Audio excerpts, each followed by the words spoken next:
Everyone who grew up in the 90s and early 2000s know the story of poor Maria Labo and how she got that big scar on her face, stretching from her forehead down to the chin. It began with a young woman named Maria who was married with two children, aspiring to provide for her family. Maria became a caregiver in Canada. From here, the story went a little bit hazy. Some people say that she acquired her aswang while taking care of an elderly man in the Philippines. Others say that she inherited it from someone overseas. Regardless, Maria went home disappointed and destitute.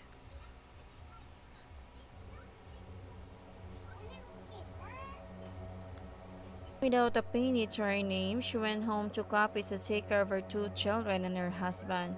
During this time, Maria was satisfied with what she had. However, deep inside, she knew something was wrong. Plagued with nightmare, sleep was a luxury for Maria. Tired on the brink of insanity, she would often black out during the day. His husband grew worried about her mental state. However, just when he is about to send her away, all of a sudden Maria went back to normal. It was a sign of relief for her family, but this miraculous recovery was just a calm before the storm.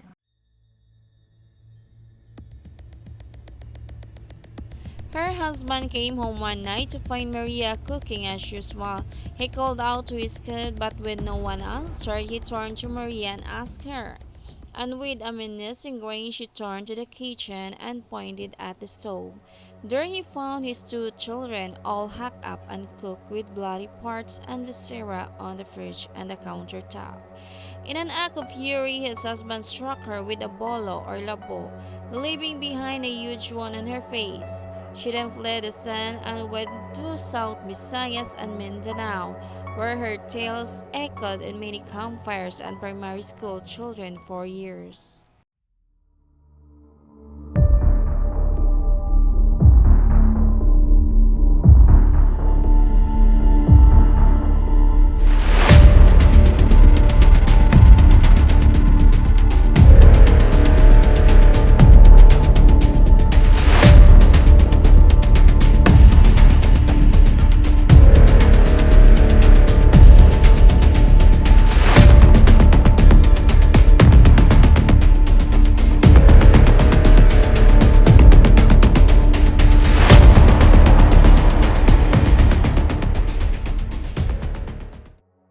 It was believed that Maria Labo is a classic tale of the Aswang folklore which is widely known in the Philippines. Though each region has their own version and description of the creature, it all boils down to the same grotesque evil entity that craves human flesh. Its origin can be traced as far back as the 16th century, with accounts from Spanish colonists. GIMO, the most feared creature in the country, even with the globalization of the Philippines, an aswang is still the scariest thing you could ever encounter, especially in provinces where the belief of an aswang is still strong.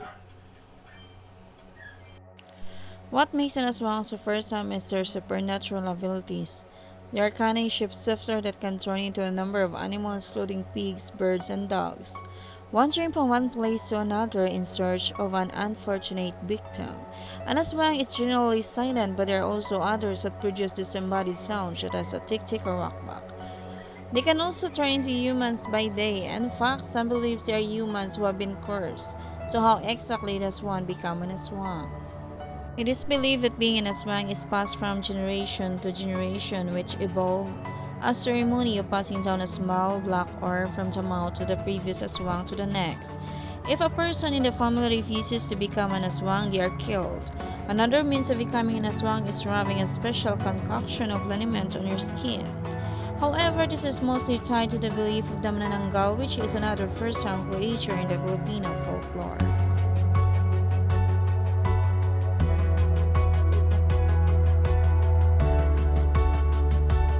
Though it is unclear how Maria Labo became an aswang, she is said to display powers that are similar to the creature. Aside from craving human flesh, Maria can also shift not only as animals but also as a young or old woman. In lieu to her infamy, there was also a mobile number that circulated home belonged to Maria LABO. It is said that when you call this number, you will hear nothing but disembodied growling. She became infamous that parents were genuinely concerned about a roaming mad woman, killing and eating people. Even the local press was on the story about Maria LABO, adding fuel to the fire.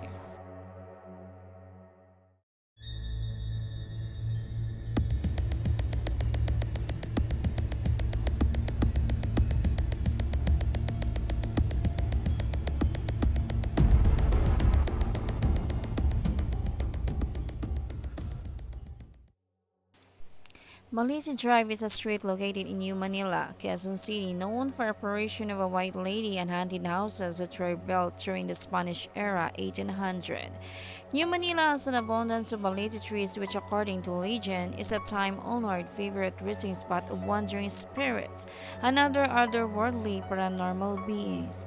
Many believe aswang and their evil, spooky paranormal pets live in these haunted trees, roasting and waiting for their next victim to draw near. Paranormal expert believes that a white lady Molto or ghost was a poor woman who was brutally raped by Japanese soldiers during the Second World War. Her corpse, many say, was not buried properly. It was thrown the street off the road and stayed there for many years, only to be carried away by birds, rats, and other creatures over time, piece by piece. Some of her hair and bones are still perched high in branches, as part of their nests are buried in rat holes in the ground under the trees and the street. And this tale, which is supposedly told by local as 100% truth, differs from the movie version. Her skull, many says, or her face, which was cut away by a machete or bayonet, was taken as his personal souvenir. Many believe she searches for the man or his descendants to exact her evil revenge upon them, or as many believe today upon those that mock her existence. Witnesses of the White Lady Ghost advise other motorists to avoid the street at night at all costs, especially if they are alone. If it is necessary to travel the road, they advise that the back seat of the car is fully occupied and that no one should look back or look in any mirrors. If you're riding in a taxi cab, you will notice the driver edginess and fear and panic level rise. For if you or the driver see her, then she will certainly mark you next for a certain violent death. Only by saying the Holy Rosary and fasting for the following 3 days after you see her might then you be spared. If you are on foot or a motorbike or bicycle and she touches you, then you will die on the spot. And if she chases you, then it is a sign that you need to change your lifestyle or personal ways immediately and live a pious life. Many young men and women who have encountered her often will not speak of their encounters to do so bring sudden doom or bad luck.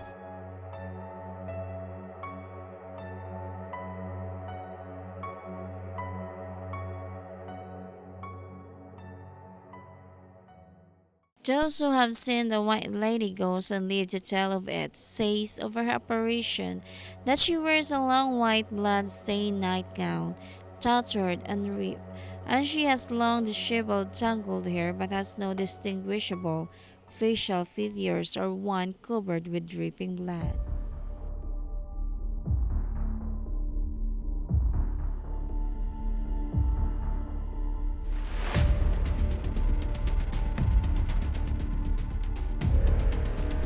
Teniente GIMO and his family were rumored to be a family of aswang. He doesn't deny it and he took pride with the power he had. People feared him and he liked it. His daughter attended local college and had friends. During a semestral break, she invited her girlfriend, let's call her Maria, to visit their town. Her friend Maria, excited to visit the town she had never seen before, agreed. Little did she know that she will be the next victim. Upon her arrival to Dueñas, Iloilo, Teniente Gimo's town, she was greeted with enthusiasm. Gimo's family were very hospitable to her. Maria agreed to share a bedroom with Teniente Gimo's daughter. At night, Maria was trying to sleep but she couldn't. We call this namamahay, when your body still adjusts with a new environment. While trying to sleep, Maria heard noises from the first floor. She heard people entering GIMO's house. She thought there will be a big party tomorrow. Wanting to see what's going on, she went out on peek. She saw people sitting in circles with bolos for cutting woods and knives for chopping vegetables. They were children. She thought there will be a big party until she heard one man saying, "At last, we could taste another human." All people giggled. So, the one with the wristwatch replied, "Teniente GIMO. Hit her in the head so she won't struggle," he added. Maria trembled to her feet. She's the one they are referring to. They are all aswang. They eat human flesh. Her friend was an aswang too. She lured her to her death. Maria is the party. What could she do? They will surely know if she tried to escape. Maria was helpless. She needs to leave. She's afraid to die. She went back to her friend's room. The daughter was still asleep. Nervous, Maria pulled her watch to the daughter's wrist and covered her with blanket. She lay down on the daughter's side and acted asleep. She heard footsteps and the door slowly opened. "The one with the wristwatch," one man said. Maria tried not to tremble or else tear her end. Two men walked near GIMO's daughter, mistaken as their victim. They hit her in the head. Blood flowed on the floor. They put her in the sack. They giggled. Maria tried not to cry. She was very afraid. When the men walked out, Maria walked away slowly. When nobody noticed her, she ran. She didn't care what she passed through. She never looked back. She does not want to. Maria heard someone shouting. It was Teniente GIMO. It was his daughter and not Maria. She ran again. They already knew. "Find the girl," GIMO shouted. While beating the man who killed her daughter, a group of people ran to find the fray. Maria didn't care what was going on. All she wanted was to reach the main road to survive, hoping somebody could help her there. The predators saw her from a distance, hungry for human flesh. They ran toward her. She could see the main road. She could see them running toward her. She ran and ran. No help was visible, she cried. She was helpless. Then, just when she thought she's going to die, help came. I'm pretty sure Maria won't go back again, ever.